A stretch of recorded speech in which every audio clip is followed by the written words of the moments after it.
Churchill and the Crown.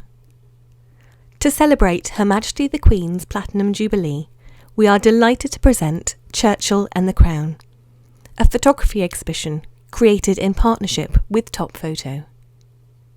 These images tell the story of the relationship between the longest-serving MP of the 20th century and the monarchs he served. Winston Churchill began his life in politics at the end of the reign of one great queen and ended his public life at the beginning of another. He served 6 monarchs in total: Queen Victoria, King Edward VII, King George V, King Edward VIII, King George VI, and Queen Elizabeth II. Churchill took great pride in and was devoted to the institution of monarchy. It remained stable and secure over the course of his lifetime, despite the collapse of many of the great royal houses of Europe. He saw the British crown as a sacred institution, connecting the past, present, and the future. According to his wife Clementine, Churchill was monarchical number 1. The feeling was mutual. When the Queen was asked who her favourite Prime Minister was, she replied, "Winston, of course, because it was always such fun." Photograph number 1. 4 generations of the royal family, 1899. Winston Churchill was born in 1874 and grew up during the reign of Queen Victoria. Over the course of her long reign, 1837 to 1901, both Churchill's father and grandfather had served in her governments. By the age of 25, the year of this photograph, Churchill was already a famous soldier and successful writer. The following year, he was elected as a Member of Parliament to serve in Her Majesty's government. Churchill impressed his monarchs in the early years of his political career. King Edward VII called him a reliable minister and, above all, serious politician, while his son, King George V, applauded Churchill's skill, patience, and tact. Photograph number 2. Winston Churchill and Prince Edward, Prince of Wales, 1919. Prince Edward, later King Edward VIII, and Winston Churchill first met when Edward was made Prince of Wales by his father, King George V, in 1911. Churchill was 20 years Edward's senior and, as Home Secretary, took part in the Prince's investiture ceremony at Carnarvon Castle. By the time this photograph was taken, Edward was 25 years old, and Churchill had become an unofficial advisor to the Prince on speech writing and public speaking. When Edward inherited the throne in 1936, Churchill wrote him a letter declaring, "In the long swing of events, Your Majesty's name will shine in history as the bravest and best beloved of the sovereigns who have worn the island crown." Photograph number 3. Young Princess Elizabeth, 1929. While Prince Edward remained a bachelor prince, his younger brother, the Duke of York, married Elizabeth Bowes-Lyon in 1923. Their eldest daughter, Princess Elizabeth, was born on the 21st of April, 1926. Churchill first met the princess when visiting the royal family at Balmoral Castle. Even then, she made an impression on him. In a letter to his wife Clementine, he described her as having an air of authority and reflectiveness astonishing in an infant. This rare photograph of Princess Elizabeth was taken by her father, the Duke of York, later King George VI. Photograph number 4. Edward VIII giving his abdication broadcast, 1936.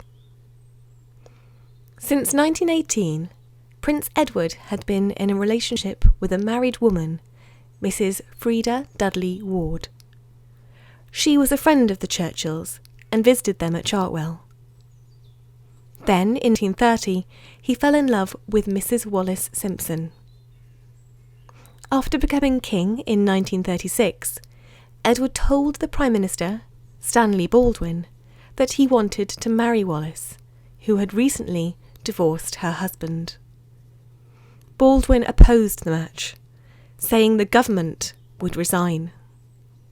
This led to the abdication crisis and forced the king to choose between love and duty. Churchill took Edward's side against the government. This damaged his reputation with the public and among fellow politicians. When Edward gave up the throne, he asked Churchill to help him write his abdication speech, which has since become one of the most famous speeches of the 20th century. Photograph number 5. The royal family at the coronation of King George VI and Queen Elizabeth, 1937. After Edward's abdication, his younger brother became king. On the day of the coronation, Churchill admitted to his wife Clementine, "You were right. I see now the other one wouldn't have done." Despite Churchill's support of the new monarch, his role in the abdication crisis meant that initially relations were cool between the pair. In June 1939, King George VI told the Canadian Prime Minister that he would never wish to appoint Churchill to any office unless it were absolutely necessary in time of war. 3 months later, Britain declared war on Germany. Photograph number 6. Bomb damage at Buckingham Palace during the Blitz, 1940. Churchill became Prime Minister in 1940, and at first his relationship with King George VI was uneasy. The King and Queen had thought highly of Churchill's predecessor, Neville Chamberlain. They were also close friends with Lord Halifax, who had been another contender for the role. As the war continued, relations between the King and his Prime Minister improved. In time, this became a genuine friendship. In January 1941, Churchill wrote, "I have been greatly cheered by our weekly luncheons in poor old bomb-shattered Buckingham Palace." The following year, the King wrote, "I could not have a better Prime Minister." Photograph number 7. Princess Elizabeth, training with the Auxiliary Territorial Service, 1945. When war broke out in 1939, Princess Elizabeth was 13 years old. She and her younger sister were evacuated from London and spent much of the war at Windsor Castle. Shortly after the princess's 18th birthday, she joined the Auxiliary Territorial Service, the ATS, the women's branch of the British Army. In doing so, she became the first female member of the royal family to become a full-time, active member of the armed services. By the end of the war, there were around 200,000 members of the ATS, including the Churchill's youngest daughter Mary. Churchill later recalled that his proudest moment of the war was when Mary was promoted to the rank of junior commander, equivalent to captain, a rank the young princess also achieved. Photograph number 8. VE Day at Buckingham Palace, 1945. On the 8th of May, 1945, when the German armed forces signed an unconditional surrender to the Allies, the Second World War in Europe ended. Outside Buckingham Palace, thousands gathered and cheered as the royal family and their wartime Prime Minister appeared on the balcony. The image meant so much to Churchill that he hung a copy, signed by all members of the royal family, on his bedroom wall at Chartwell. Churchill lunched at Buckingham Palace before returning to Downing Street to deliver a speech at 3 p.m. In it he concluded, "We must now devote all our strength and resources to the completion of our task, both at home and abroad. Advance Britannia, long live the cause of freedom. God save the King." Photograph number 9. Banquet at the Guildhall, 1950. In the years after the Second World War, Winston Churchill became leader of the opposition following the Labour Party's election victories under Clement Attlee in 1945 and 1950. Princess Elizabeth had married Prince Philip at Westminster Abbey in 1947. The ceremony was broadcast by BBC Radio to 200 million people around the world. Reporters on the day described how Churchill and his wife Clementine arrived late and caused a ripple of false alarm when the doors swung open only to reveal the former Prime Minister. By the early 1950s, the strain of the Second World War had taken their toll on the King. As his health deteriorated, Princess Elizabeth took on more royal duties. Photograph number 10.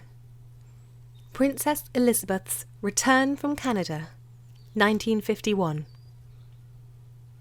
In 1951, Britain's Prime Minister, Clement Attlee, called a snap election. As a result, Winston Churchill was re-elected as Prime Minister, and it was in that capacity that he greeted Princess Elizabeth on her return from Canada the following month. She was joined on the 5-week Canadian tour by her husband, the Duke of Edinburgh, who had been granted indefinite leave from the Navy to accompany her. It was at this time that the couple became full-time working royals. The warmth and friendship between the Prime Minister and Princess Elizabeth can be seen in this photograph, taken the year before she became Queen. Photograph number 11.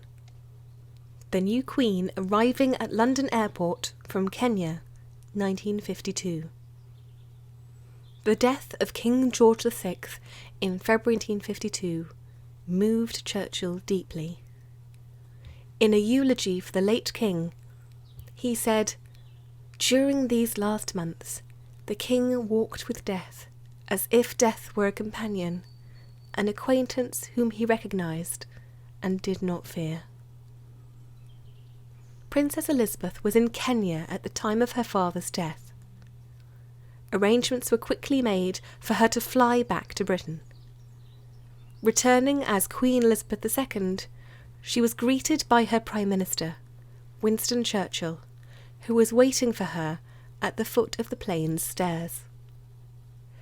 Churchill's secretary, Jane Portal, now Lady Williams, was with him on the drive to London Airport, and later recalled he was very moved. He wept very easily. Photograph number 12. The Coronation Luncheon, 1953. For Winston Churchill, the accession of Queen Elizabeth II brought about, in his words, a second Elizabethan age, harking back to the reign of the Tudor Queen Elizabeth. Another speech referenced her great-great-grandmother, Queen Victoria, and declared that they may well feel a thrill invoking once more the prayer and the anthem, God Save the Queen.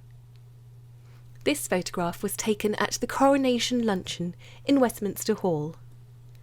Speaking before the branches of the Commonwealth Parliamentary Association, Churchill said, "Here today we salute 50 or 60 parliaments and 1 crown.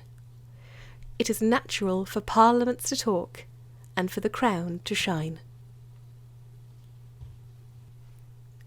Photograph number 13. The coronation of Her Majesty Queen Elizabeth II, 1953. On the day of the Queen's coronation, Churchill made a moving broadcast to mark the historic occasion.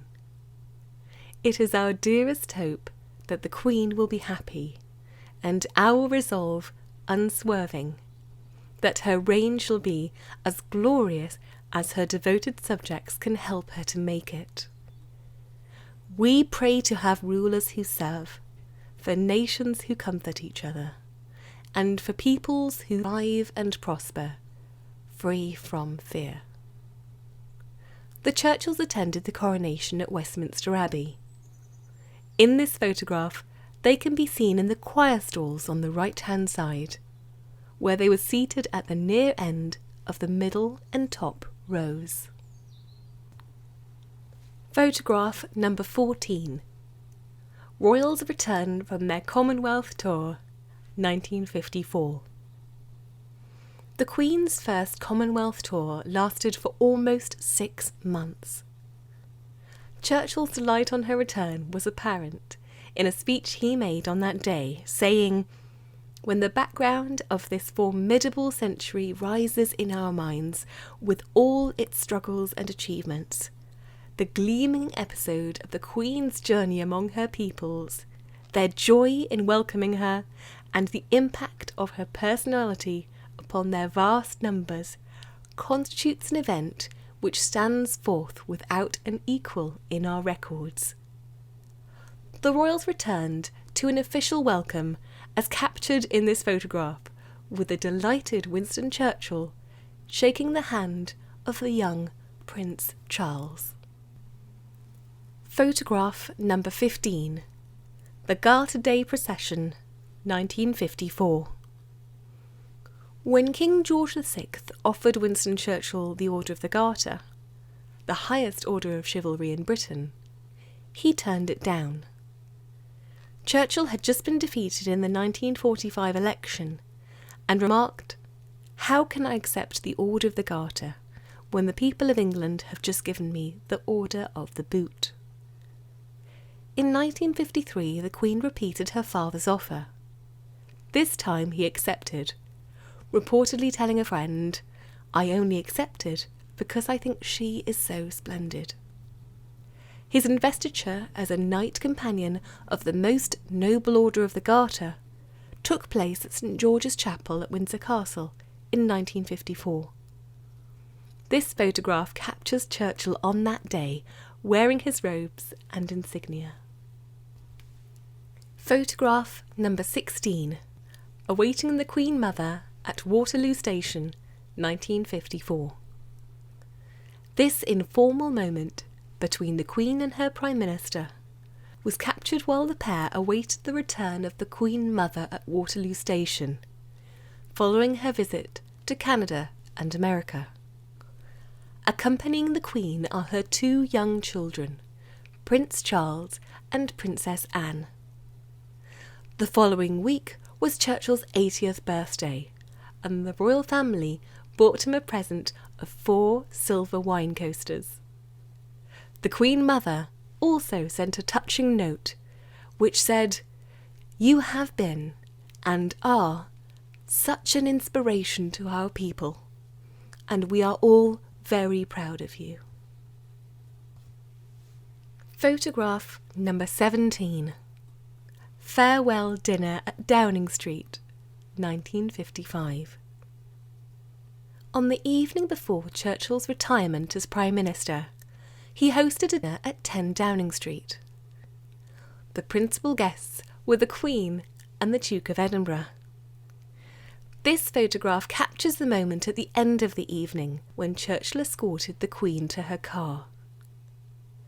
In his final toast to the Queen as Prime Minister, Churchill said, "Never have the august duties which fall upon the British monarch been discharged with more devotion than in the brilliant opening to your Majesty's reign. We thank God for the gift he has bestowed upon us, and vow ourselves anew to the sacred cause and wise and kindly way of life, which your Majesty is the young gleaming champion." Photograph number 18. The State Funeral of Sir Winston Churchill, 1965. Within hours of his death, Buckingham Palace announced that Churchill would be given a state funeral, as proposed by the Queen. The planning for Operation Hope Knot, the funeral's code name, had been underway since the late 1950s. It included a procession through London and a ceremony at St Paul's Cathedral, chosen for its connection to Churchill's wartime leadership. He had once declared at the height of the Blitz that St Paul's must be saved at all costs. This photograph represents one of the most memorable images from that day, as the royal family stood together on the steps of St Paul's Cathedral, watching Churchill's coffin as it was carried away. Photograph number 19. Unveiling the Memorial to Sir Winston Churchill, 1965. 8 months after Churchill's death, following the 25th Battle of Britain service in Westminster Abbey, a polished marble green stone was unveiled. Its installation was at the request of both Queen and Parliament, and its position intended to be visible to all who enter the 1,000-year-old place of worship. The unveiling ceremony, led by the Queen and with more than 40 members of Churchill's family present, was a moving occasion, especially when all in attendance saw the simple and timeless words engraved upon that stone: "Remember Winston Churchill."